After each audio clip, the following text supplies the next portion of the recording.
Beberapa minggu ini kita dikagetkan dengan kandungan sibutramine dalam obat diet yang dipromosikan oleh influencer dengan jutaan pengikut.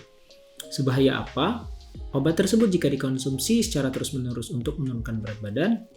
Di video ini akan saya bahas apa itu sibutramine dan bahayanya pada kesehatan. Tonton videonya sampai selesai. Perkenalkan, nama saya Angga, seorang dosen apoteker juga pebisnis di bidang kefarmasian. Di channel ini saya akan share ke teman-teman berita-berita terbaru terkait kefarmasian, meliputi obat, kosmetik, dan alat kesehatan. Kalau kalian tertarik dengan topik tersebut, silahkan subscribe dan share ke teman kalian. Pembahasan menarik kita minggu ini adalah kandungan sibutramine dalam obat diet.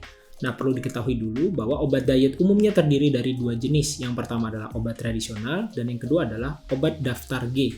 Gevaarlijk dalam bahasa Belanda yang artinya bahaya atau dalam bahasa Indonesia disebut sebagai obat keras. Walaupun berbeda jenisnya, tetapi keduanya memiliki cara kerja yang sama, yaitu yang pertama mampu menurunkan nafsu makan, yang kedua menghambat penyerapan nutrisi, dan yang ketiga adalah mampu meningkatkan pembakaran kalori saat istirahat. Intinya sama, bahwa kalori masuk harus lebih kecil daripada kalori yang keluar. Secara singkat, obat tradisional itu adalah obat yang berasal dari tumbuhan, dari hewan atau eksudatnya, yang secara empiris atau secara pengalaman terbukti dapat mengatasi suatu penyakit atau gejala. Nah, sementara obat sintesis atau obat daftar G, Gevaarlijk atau obat daftar keras, yaitulah obat sintesis yang telah terbukti secara klinis memiliki efikasi atau manfaat terhadap penyakit tertentu. Selain memiliki manfaat dalam menyembuhkan, obat juga memiliki manfaat dalam mendiagnosa maupun mempercepat pemulihan dan mencegah penyakit. Sebenarnya obat tradisional sendiri terdiri dari beberapa jenis berdasarkan dari bukti kemanfaatan dan keamanannya. Yang pertama adalah jamu. Manfaat dan buktinya terbukti secara empiris. Kemudian yang kedua adalah obat herbal terstandar. Manfaat dan buktinya telah terbukti secara praklinis. Dan bahan-bahannya sudah distandarisasi. Dan yang terakhir adalah fitofarmaka. Manfaat dan keamanannya telah terbukti secara klinis atau telah diuji pada manusia. Nah, produk yang dipasarkan oleh para influencer tersebut adalah termasuk dalam kategori jamu. Yang berarti bukti dan keamanannya, bukti manfaat dan keamanannya itu masih terbukti secara empiris saja dan belum terstandarisasi. Umumnya obat diet tersebut memiliki kandungan seperti Garcinia, kopi, teh jati Cina, kemudian daun jati, daun kopi, daun teh, dan seterusnya. Nah, sekarang kita bahas sibutramine yang menjadi kandungan berbahaya dalam obat diet tradisional. Baik, apa itu sibutramine? Sibutramine itu pertama kali ditemukan oleh perusahaan Abbott. Mungkin untuk nama Abbott itu kalian sudah tidak asing, karena perusahaan tersebut telah banyak memproduksi susu formula misalkan. Abbott pertama kali meluncurkan produk sibutramine pada tahun 1997 dengan merek dagang Meridia. Nah, Meridia saat itu setelah diuji ternyata terbukti aman pada pasien-pasien yang sehat atau tidak memiliki riwayat CVD atau cardiovascular disease.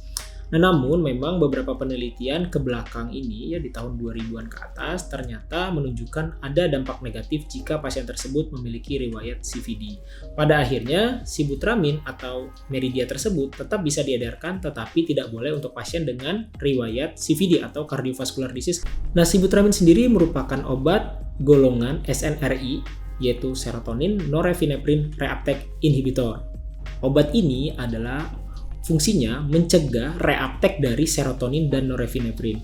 Serotonin dan norepinephrine adalah senyawa neurotransmitter yang fungsinya adalah memberikan pesan dari satu neuron ke neuron lain untuk dikirimkan ke sistem saraf pusat. Fungsi serotonin adalah untuk mengatur mood dan norepinephrine pun dapat meningkatkan pembakaran kalori saat istirahat. Nah, sehingga jika dihambat keduanya untuk kembali ke dalam sel saraf, otomatis tubuh menjadi tidak lapar dan kalori yang dibakar saat istirahat pun semakin banyak dibandingkan tidak mengkonsumsi obat tersebut. Dan dari beberapa penelitian juga menunjukkan efektivitas obat ini cukup baik dalam menurunkan berat badan selama 6 bulan, bahkan sampai 12 bulan. Dosis antara 10-30 mg per harinya dapat menurunkan rata-rata 5-10% dari berat badan awalnya setelah penggunaan 6 bulan. Nah, terkait efek sampingnya, ternyata dilakukan penelitian besar-besaran dengan nama proyek SCOTE, yang artinya adalah Sibutramine Cardiovascular Outcome Trial. Nah, efek samping sudah lama diketahui sebenarnya adalah cardiovascular disease ini, tapi dulunya menjadi kontraindikasi saja. Jadi tidak disarankan atau tidak digunakan pada pasien dengan riwayat penyakit tersebut. Namun, hasil penelitian dari proyek SCOTE ini menunjukkan bahwa pasien dengan resiko tinggi CVD atau cardiovascular disease seperti pasien obesitas maupun overweight memiliki kecenderungan untuk mengalami CVD setelah mengkonsumsi obat ini. Artinya, orang-orang yang memang overweight dan obesitas dan mengkonsumsi obat ini, awalnya mereka tidak menderita CVD, tetapi hanya berisiko tinggi. Setelah mengkonsumsi obat ini, ternyata penyakit tersebut muncul. Bahaya CVD, cardiovascular disease, adalah penyakit jantung, di mana jantung menjadi tidak normal dalam memompa darah ke seluruh tubuh. Akibatnya sangat fatal karena darah dibutuhkan oleh semua organ. Jadi, jangan korbankan kesehatan Anda dengan cara pintas atau jalan pintas untuk diet menggunakan obat dengan kandungan sibutramine. Kalau kita lihat beritanya pun terlalu berlebihan promosinya. Bahkan dikatakan bisa diet atau bisa menurunkan berat badan 10 kilo dalam waktu 1 bulan. Siapa yang tidak tergiur dengan kondisi atau iklan tersebut? Nah, tetapi ternyata ada dampak yang cukup bahaya cara instan tersebut. Walaupun hasil penelitiannya sebenarnya hanya menurunkan 5-10% dari berat badan jika menggunakan sibutramine. Artinya itu terlalu berlebihan harusnya iklan tersebut. Sebenarnya iklan tersebut mestinya menjadi tanggung jawab oleh aparatur yang memang fungsinya mengawasi klaim dan periklanan, yaitu adalah Badan POM. Saya rasa memang pekerjaan BPOM terlalu banyak kalau harus memperhatikan semua Instagram atau media sosial yang ada promosi obat-obat tertentu.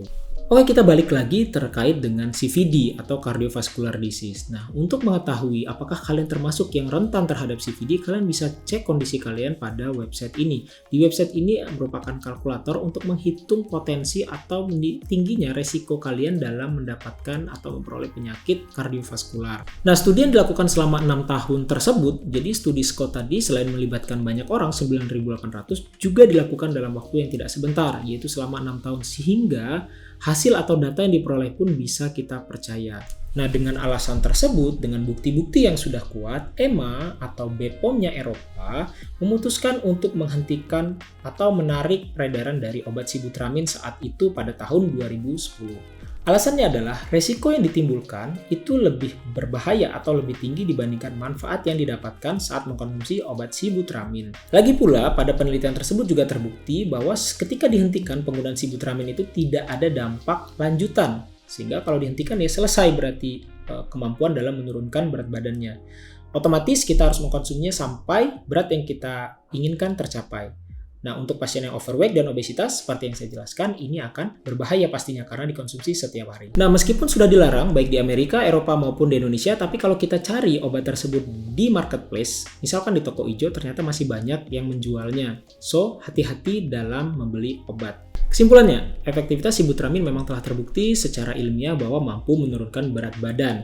Namun, efek samping yang ditimbulkan pun tidak kalah berbahayanya, apalagi efek samping tersebut sangat tinggi kemungkinannya pada pasien-pasien yang memang membutuhkan obat diet seperti pasien obesitas dan pasien overweight. Sebenarnya banyak ya obat-obat keras yang dapat menurunkan berat badan seperti halnya sibutramine, bahkan memiliki efek samping yang lebih ringan, misalnya Orlistat atau Apisat.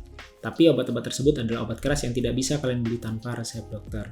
Melihat dari penjelasan berbagai negara terkait bahaya yang ditimbulkan mengkonsumsi sibutramine, apalagi pada pasien dengan beresiko tinggi yang notabene adalah orang-orang yang memang ingin menurunkan berat badannya, yaitu pasien dengan obesitas maupun overweight, maka sebaiknya kita menghindari obat-obat dengan kandungan sibutramine. Nah, bagaimana jadinya kalau kita tidak tahu obat tersebut mengandung sibutramine? Itulah guna dari pemerintah dalam menjamin keamanan dan manfaat dari suatu obat. Semoga ke depan pemerintah dapat meningkatkan kewaspadaannya dan meningkatkan frekuensi pemeriksaan atau evaluasi di post-marketnya sehingga kejadian-kejadian seperti itu tidak ditemukan lagi. Dan baiknya memang perusahaan yang menjual produk tersebut itu bisa menjaga keamanan dan kemanfaatannya kepada pasien yang membutuhkan. Sekian konten gua kali ini, semoga ada manfaatnya bagi teman-teman. Jika kalian suka, jangan lupa klik subscribe dan like serta share ke teman kalian. Terima kasih.